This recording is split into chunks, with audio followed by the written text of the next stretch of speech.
卡利布原本有一个十分邪恶的计划，他打算装成小弟加入草帽团，找机会将草帽团全员杀死。没想到这个目的却被一群冒牌货给打破了。卡利布恼羞成怒，让弟弟挖坑，将几名冒牌货直接就地活埋。海军这边将冒牌的路飞以及其他海贼逮捕归案。战团向上级报告战后损失，和平主义者和2年前所使用的同一级别的机型，但是没想到草帽团通过2年的蛰伏变得这么强大，看来已经无法再小看他们了。战团希望能够立刻通报给新世界的海军总部，草帽团已经复活，且实力不容小视。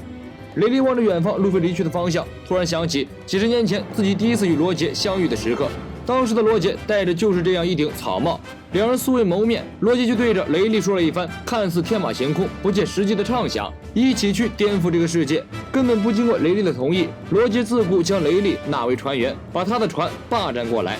雷利擦了擦眼角的泪水，不知不觉间，路飞变得和那顶帽子更配了。世间的一切都不是偶然，一切都是必然。就像自己和罗杰和路飞的相遇，一切的缘分都是有联系的。草帽团乘坐镀膜的桑尼号，慢慢地向深海潜入，震撼的自然景观让众人颇为感慨。路飞和索隆看到周围有各种各样的鱼游过，按耐不住想抓过来，被乌索普乔巴揍翻在地。如果船的镀膜被弄破了，所有人都要直接喂鱼了。山治眼睛不经意瞟到娜美丰满身材，狂飙的鼻血直接将山治喷了出去。鼻血的压力过大，带着山治穿过镀膜，窜到了海里。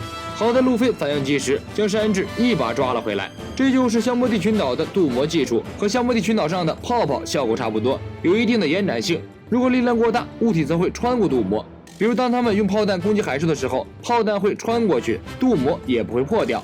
说完了正事，路飞将汉乌克送给他的巨大背包搬过来，招呼众人过来吃饭。这时弗兰奇站了出来，表示还有重要的事情要说明，就是关于2年来桑尼号为什么会平平安安，没有受到一丁点损坏，这背后有一个功不可没的人物，那就是前往下七武海暴君熊，也就是将他们打飞到世界各地的那个大熊。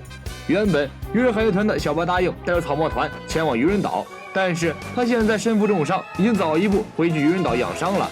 受伤的原因和飞骑士团的迪巴鲁等人一样，是为了保护桑尼号。2年间，不仅有无数的海贼想打桑尼号的主意，就连海军也早就盯上了桑尼号。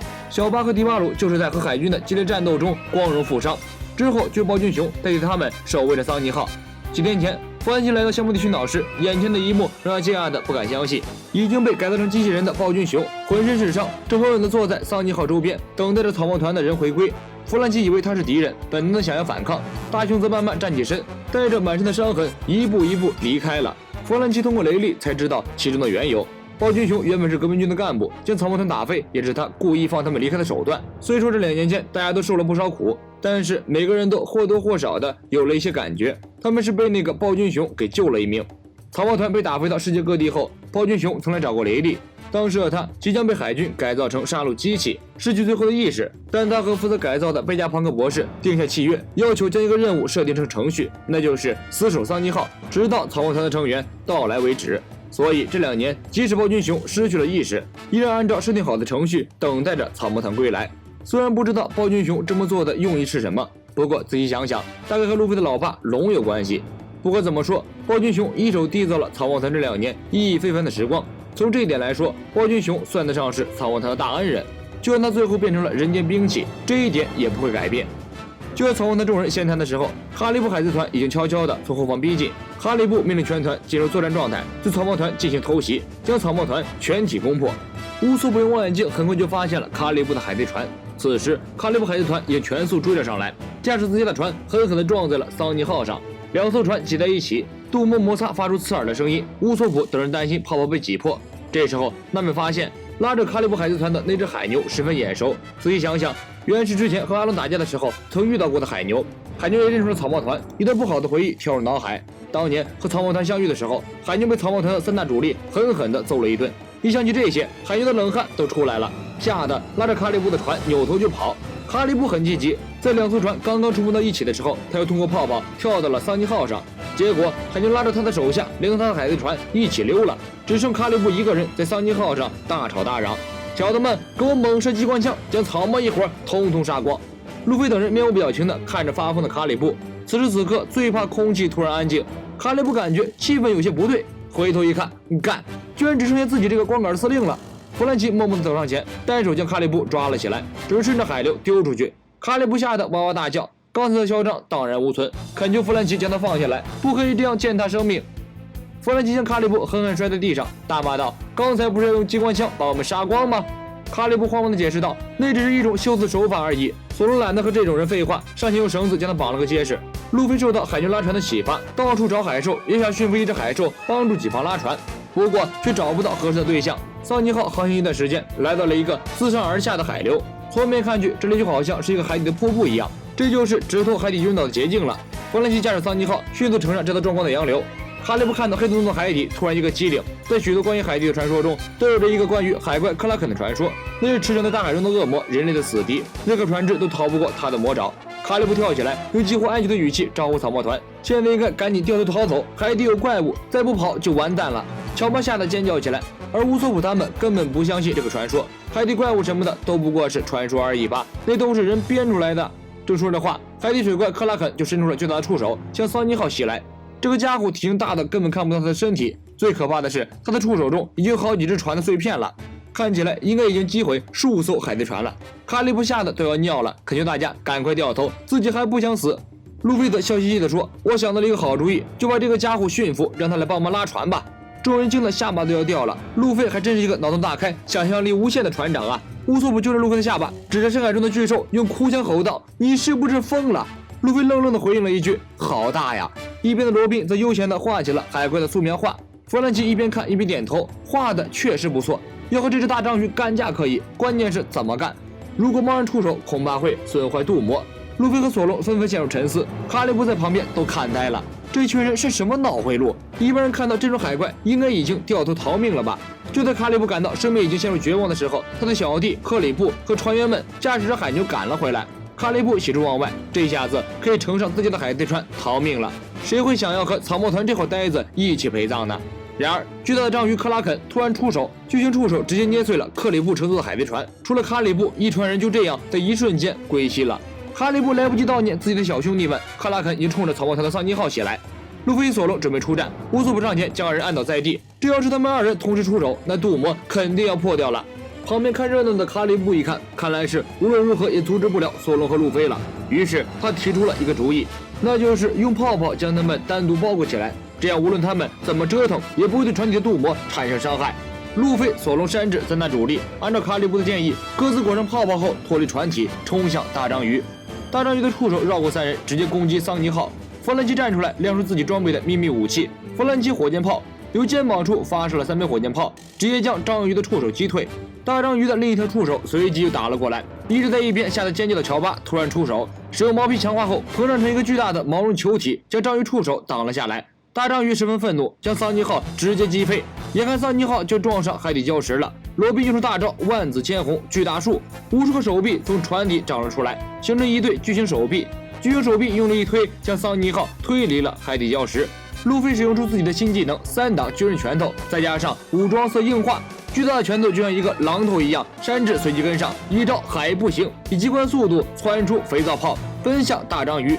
2年来，山治为了逃避人形的追赶，日日夜夜不间断的奔跑，最终习得了比海军的 T 更为迅捷的步伐。山治奔跑至大章鱼的面前，脚底喷出火焰，一招恶魔风脚正中章鱼的一条触手。喷火的皮鞋触碰到章鱼触手的瞬间，触手一下子被烧熟，大章鱼痛苦的吼叫一声。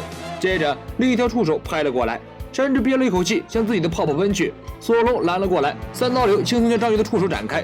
这时路飞的3档相枪终于赶到，巨大的拳头正面打中章鱼的脑袋，将大章鱼锤晕过去。不过由于这场激战，3人随着大章鱼一起被卷入了下降的海流中。由于失去了绳索的保护，3人想推回桑尼号，却发现已经力不从心，只能跟着洋流一起向海底飘去。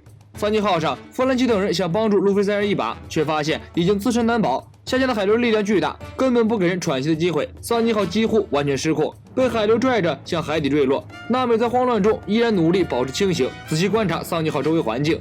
眼看桑尼号又撞上海底礁石，娜美立刻联系弗兰奇，死死握住船舵，将船身努力向左偏移，避开前面障碍。这样的下落速度，如果稍微有一点点差错，桑尼号也可能船毁人亡。弗兰奇随着纳美的指令，紧紧握住船舵，将船身向左侧偏去。布鲁克和乌索普则一边一人捏住帆绳。纳美高声指挥众人，一定要保持船身在海流的正中间行驶。在众人的合力配合下，桑尼号终于安全抵达安全地带，完好无损。一船人有惊无险，只不过他们发现船长路飞居然找不到了，恐怕已经被海流给卷走了。这里是深海，四周一片漆黑，什么也看不见，黑暗中隐藏着无数个巨型海底生物。虽然没有海流的威胁，但依然危机四伏，不知道什么时候就会突然冲出来一条巨大的鱼，将他们给团灭掉。弗兰奇估测，这里至少在水底7000米的深度。这个深度产生的压强，就算是鲨鱼潜水艇也会被瞬间压碎。只有船体的镀膜能够扛得住这种压力。不过，草帽团的目的地在海底10000米深左右，如果继续向下，还需要走3000米以上才会到达渔人岛。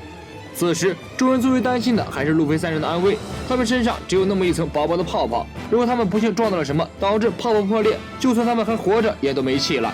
为了照明，弗兰奇使用了另一个秘密装备——胸部照明灯。有了照明灯，大家才看清周围的情况。桑尼号已经被一大群巨大的如怪物一般的鱼包围住了。弗兰奇赶紧驾驶桑尼号逃脱，同时打开桑尼号狮子头的探照灯，四下寻找路飞3人。黑洞洞的海底，就连桑尼号的强力探照灯也照不清楚，四周又黑又静，无形中给这趟深海之旅蒙上了一层恐怖的气息。一只巨大的水母笼罩在桑尼号的正上方，突然从黑暗中冲出一只巨型鱼。弗兰奇紧急启动微量的风来炮，消耗掉了船上的一丝空气，让桑尼号躲开了巨型鱼的攻击。大鱼一口将水母吞进嘴里，不一会儿就中毒翻肚皮了。乔巴吓得都要哭了，四周一片漆黑，还有这么多凶猛的鱼，海底真是太恐怖了。而更让大家感到不安的是，原本被捆起来丢在一边的卡里布，趁着四周漆黑一片的时候，已经挣脱了绳子，偷偷藏了起来。此时此刻，路飞等3大主力不在，如果卡里布有什么动作，那就很危险了。此时，卡里布正藏在船上的一个木桶里，偷偷地看着船外惊慌的众人。虽然不能杀死草帽路飞，但是如果把他的船员都杀了，那也足够他扬名立万了吧？卡里布算盘打得挺响，结果被细心的弗兰奇发现了他的藏身地。弗兰奇二话不说，按住木桶，将木桶整个捆住钉死，把卡里布困在里面。